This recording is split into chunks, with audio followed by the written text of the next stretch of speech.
नमस्कार। महाराष्ट्र की राजनीति में चल रहे हाई वोल्टेज ड्रामे में निर्दलीय सांसद नवनीत राणा और उनके विधायक पति को शिव सैनिकों ने उनके मुंबई निवास पर विरोध प्रदर्शन करते हुए घेर लिया है। नवनीत राणा की तरफ से आरोप लगाए जा रहे हैं कि ये सभी शिवसेना के गुंडे मुख्यमंत्री उद्धव ठाकरे के इशारे पर हमारे साथ मारपीट करने के लिए उतारू हो रहे हैं। हालांकि राणा ने मातोश्री के सामने हनुमान चालीसा का पाठ करने वाला ऐलान किया था, जिसके विरोध में शिवसेना उतर चुकी है। महाराष्ट्र की राजनीति में मचे घमासान के दौरान शिवसेना के बोंपू संजय राउत ने एक बार फिर से महाराष्ट्र में राष्ट्रपति शासन लागू होने का ढोल पीटना शुरू कर दिया है। मीडिया से रूबरू होते हुए संजय राउत ने कहा कि हमारे नेता और मंत्रियों पर केंद्रीय जांच एजेंसियां जैसे ईडी, आईटी, सीबीआई, एनसीबी चाहे कितने भी एक्शन ले ले, लेकिन उद्धव सरकार डरने वाली नहीं है।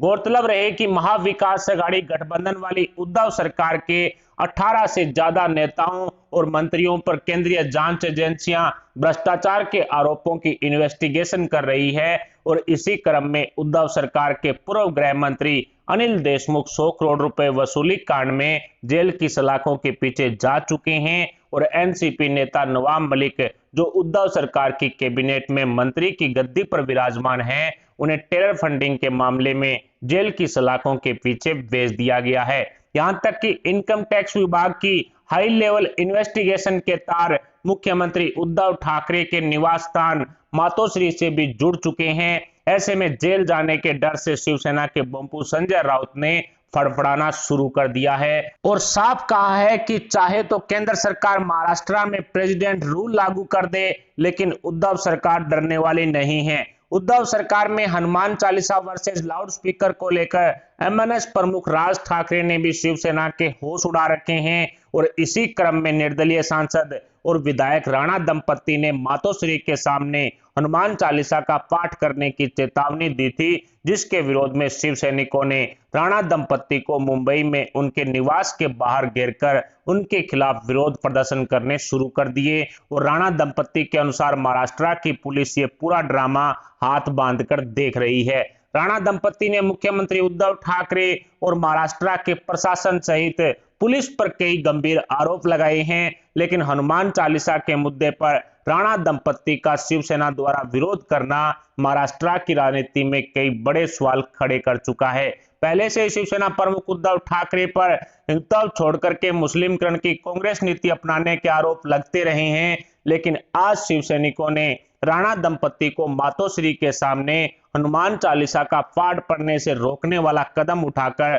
उद्धव ठाकरे पर लगने वाले आरोपों को सिद्ध भी कर दिया है। शिव सैनिकों ने सिर्फ राणा दंपत्ति ही नहीं बल्कि बीजेपी नेता और विधायक मोहित कंबोज पर भी जानलेवा हमला किया है। कल रात को एक विवाह कार्यक्रम से लौटते वक्त शिव सैनिकों ने बीजेपी नेता मोहित कंबोज की गाड़ी पर मॉब लिंचिंग करते हुए हमला कर दिया, जिसमें मोहित कंबोज के बाल बाल बचने की खबर सामने आ रही है। बीजेपी नेता मोहित कंबोज ने उद्धव सरकार के भ्रष्टाचारों पर कई बड़े खुलासे किए हैं, जिसके बाद उद्धव सरकार की पोल खोलने से नाराज शिव सैनिकों द्वारा इस तरह का कदम उठाया गया है। लेकिन महाराष्ट्र की राजनीति में हो रहे इस हाई वोल्टेज ड्रामे से शिवसेना पर कई तरह के सवाल उठ खड़े हुए हैं। राणा दंपत्ति द्वारा शिव सैनिकों को गुंडे मवाली बताया जा रहा है, तो दूसरी तरफ बीजेपी नेता मोहित कंबोज पर शिव सैनिकों द्वारा किए गए हमले का विरोध भी महाराष्ट्र की आम जनता करती हुई दिखाई पड़ रही है। ऐसे में उद्धव सरकार चौतरफा गिरती हुई साफ साफ नजर आ रही है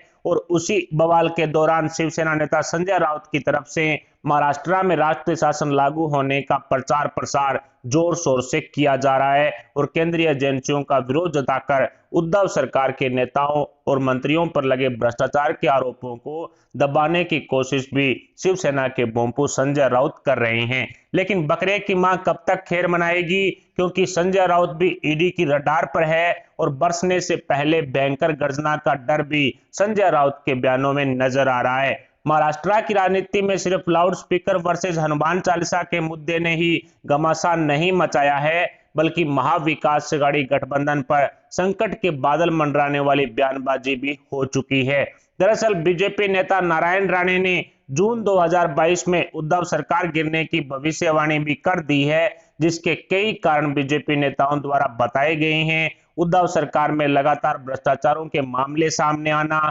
शिवसेना के 25 से ज्यादा विधायकों में उद्धव सरकार के खिलाफ रोष व्याप्त होना, कांग्रेस के 22 से ज्यादा विधायकों द्वारा महाविकास अघाड़ी गठबंधन से बाहर निकलने की शिकायत सोनिया गांधी को करना, कांग्रेस द्वारा एनसीपी सुप्रीमो शरद पवार को सीएम गद्दी पर बैठाने की मुहिम शुरू करना, शिवसेना द्वारा शरद पवार को यूपीए अध्यक्ष की गद्दी पर बैठाने की जिद करना, गैर बीजेपी शासित 13 मुख्यमंत्रियों के लेटर बम में उद्धव ठाकरे द्वारा हस्ताक्षर करने से इनकार करना आदि ऐसे अनेकों मुद्दे हैं जिनको ध्यान में रखते हुए बीजेपी नेता नारायण राणे द्वारा जून 2022 में उद्धव सरकार गिरने की भविष्यवाणी की गई है। आपको याद ही होगा कि पिछली वीडियो में मैंने आपको बताया था कि सोनिया गांधी ने गैर बीजेपी शासित राज्यों से संपर्क करके 13 मुख्यमंत्रियों को मिलाकर के कई विपक्षी नेताओं के सिग्नेचर हैं वो केंद्र सरकार के खिलाफ एक संयुक्त बयान में किए गए थे,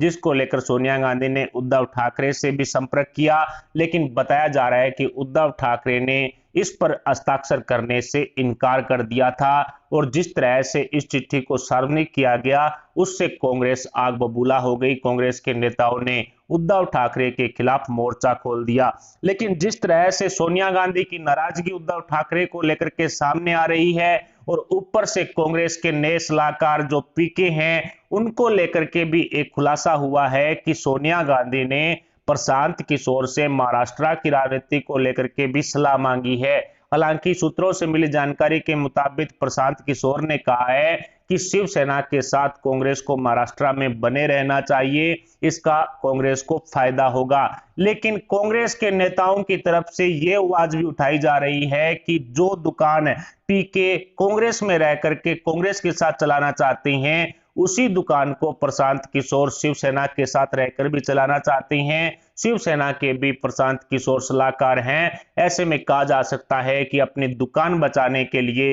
हो सकता है कि प्रशांत किशोर की तरफ से महाराष्ट्र में कांग्रेस और शिवसेना के एक साथ रहने का जो गुणगान किया जा रहा है। लेकिन दिल्ली में 10 जनपद पर सोनिया गांधी के आवास पर प्रशांत किशोर के साथ सोनिया गांधी की हुई एक बैठक में इस महाराष्ट्र के मुद्दे को उठाया गया है। लेकिन जिस तरह से महाविकास अघाड़ी गठबंधन सरकार के नेताओं में आपसी फूट नजर आ रही है उससे ऐसा लग रहा है कि सोनिया गांधी महाराष्ट्र कांग्रेस के नेताओं को ध्यान में रखते हुए उद्धव ठाकरे को तगड़ा झटका देगी और इसकी भनक कहीं ना कहीं बीजेपी नेताओं को लग चुकी है, जिसके एवज में नारायण राणे ने जून 2022 तक महाराष्ट्र की उद्धव सरकार गिरने की जो भविष्यवाणी है वो कर दी है। कुल मिलाकर कहा जा सकता है कि महाराष्ट्र की राजनीति में कुछ भी ठीक नहीं चल रहा है। महाविकास अघाड़ी गठबंधन सरकार में हड़कंप मचा हुआ है। 3 मई को राज ठाकरे भी एक अपना अल्टीमेटम दे चुके हैं, जिस पर भी शिवसेना चारों तरफ से गिरती हुई नजर आ रही है। फिलहाल महाविकास अघाड़ी गठबंधन सरकार में चल रहे इस हाई वोल्टेज ड्रामे पर आपके क्या विचार हैं? क्या सोनिया गांधी उद्धव का साथ छोड़ेगी? इस पर आप अपने विचार हमें कमेंट बॉक्स में बताएं। साथ ही वीडियो को लाइक करके हमारे चैनल को सब्सक्राइब जरूर कर लें। अभी के लिए इतना ही, मिलते हैं अगले बड़ी अपडेट न्यूज के साथ। तब तक के लिए जय हिंद, जय भारत।